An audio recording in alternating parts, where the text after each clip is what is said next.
యువతరం దర్శకులు ఆడియన్స్ కి కొత్తగా ఏదో చెప్పాలని, ప్రేక్షకులని మెప్పించాలని ప్రయత్నం చేస్తుంటారు. రొటీన్ కి దూరంగా ఆలోచిస్తుంటారు. ఒకవేళ కథ రొటీన్దే, ఆ బొమ్మని తెరపై ఎలా చూపిస్తే ఆడియన్స్ మెప్పు పొందుతామా అని ఆరాటపడుతుంటారు. అలాంటి తపన గల దర్శకుడే సి సుప్రీత్ కృష్ణ. ఆయన దర్శకత్వం వహించిన చిత్రం టుక్ టుక్. టైటిల్ తోనే ప్రేక్షకులని ఆలోచనలో పడేశాడు. ఇటీవల కోర్ట్ సినిమాతో హిట్ అందుకున్న హర్ష రోషన్ ఇప్పటికే పలు చిత్రాలతో ఆకట్టుకున్న తెలుగింటి అమ్మాయి శాన్వి మేఘ్నా, Salaar cinema child artist Karthikeya Dev, ఇలా కొందరు నూతన ఆర్టిస్టులతో తీసిన ఈ చిత్రం శుక్రవారం ప్రేక్షకుల ముందుకి వచ్చింది. ప్రచార చిత్రాలతో ఆకట్టుకున్న ఈ చిత్రం ప్రేక్షకులని ఏ మేరకు అలరించిందో చూద్దాం.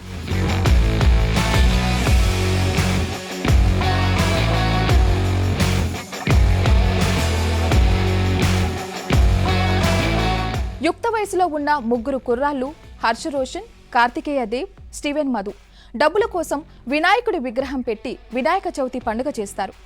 ఆ ఊళ్ళో ఇరు వ్యక్తుల మధ్య చిన్నపాటి గొడవలు ఉండడం వల్ల ఆ ముగ్గురు పెట్టిన వినాయకుడి నిమజ్జనానికి వాహనం దొరకదు. దాంతో ఈ ముగ్గురు కలిసి పాడుపడ్డ చేతక్ స్కూటర్ను ఓ షెడ్ నుంచి బయటికి తీసి మరమ్మతులు చేయించి లైన్లోకి తీసుకొస్తారు. దానికి టుక్ టుక్ అని పేరు పెట్టి వినాయకుడిని దానిపైనే ఊరేగించి నిమజ్జనం చేస్తారు. ఆ తర్వాత ఆ స్కూటర్ కొన్ని విన్యాసాలు చేస్తుంది. ఏ ప్రశ్న అడిగినా సమాధానంగా హ్యాండిల్ అటూ ఇటూ తిప్పడం, లైట్ వెలగడం చేసి సమాధానం ఇస్తుంది. దాంతో ఆ స్కూటర్లో ఏదో ఉందని అక్కడి వాళ్ళు నమ్ముతారు. ఇంతకీ ఆ స్కూటర్లో ఉన్నది ఏంటి? శిల్ప అంటే శాన్వి మేఘ్నాకు ఆ స్కూటర్కి సంబంధం ఏంటి? స్వేచ్ఛగా విహారించాలనుకున్న శాన్వి ఎవరు? ఆమెకి ఏమైంది అన్నది కథ. చిత్తూరు జిల్లాలోని ఓ గ్రామంలో ముగ్గురు కుర్రాళ్ళు, ఓ క్యూట్ లవ్ పేర్, పచ్చని పల్లె వాతావరణం, ఓ టుక్ టుక్ బండి. అది చేసే వింతలు, ఆ టుక్ టుక్ బండిలో ఏముంది? సింపుల్గా ఇది కథ. దీంతో పాటు గ్రామాల్లో మహిళలను చూసే ధోరణి, చదువుకున్న స్వేచ్ఛ లేకుండా ఇంటికి పరిమితం చేయడం అనేది కూడా ఇందులో ఓ పాయింట్గా చెప్పారు.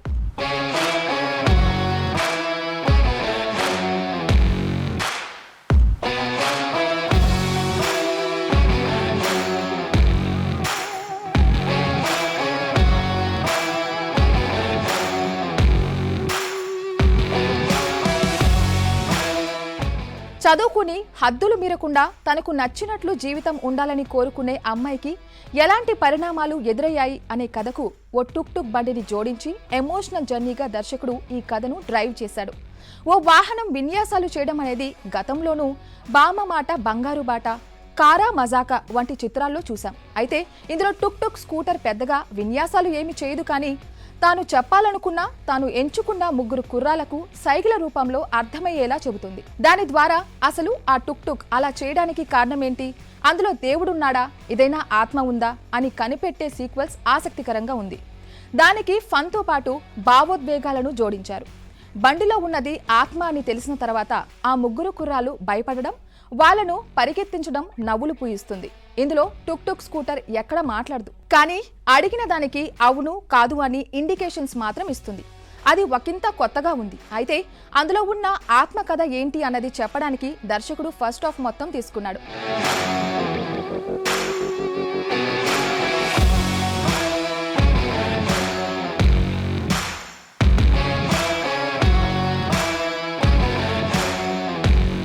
ప్రథమార్థమంతా టుక్ టుక్ బండి, ముగ్గురు కుర్రాల నడుమే సాగుతుంది. అలానే బండి ఉన్న ఆత్మ గురించి చెప్పే సన్నివేశాలు సాగతీతగా అనిపిస్తాయి. సెకండ్ హాఫ్ బలంగా, భావోద్వేగంగా మార్చడానికి దర్శకుడు ఫస్ట్ హాఫ్ అంతా అలా సాగదీసిన భావన కలుగుతుంది. అంతా బాగానే నడిపించినా అసలు ఆ ఆత్మ బండిలోకి ఎలా వచ్చిందనేది గాలికి వదిలేశాడు. సరైన క్లారిటీ ఇవ్వలేదు. ఇందులో హీరోయిన్ కి చేతక్ బండి డ్రైవింగ్ ఇష్టం కాబట్టి అందులోకి ఆత్మ వెళ్ళిందనుకోలేమో. నిహాల్ కోదాటి, శాన్వి మేఘ్నాల మధ్య లవ్ స్టోరీ క్యూట్ గా ఉంది.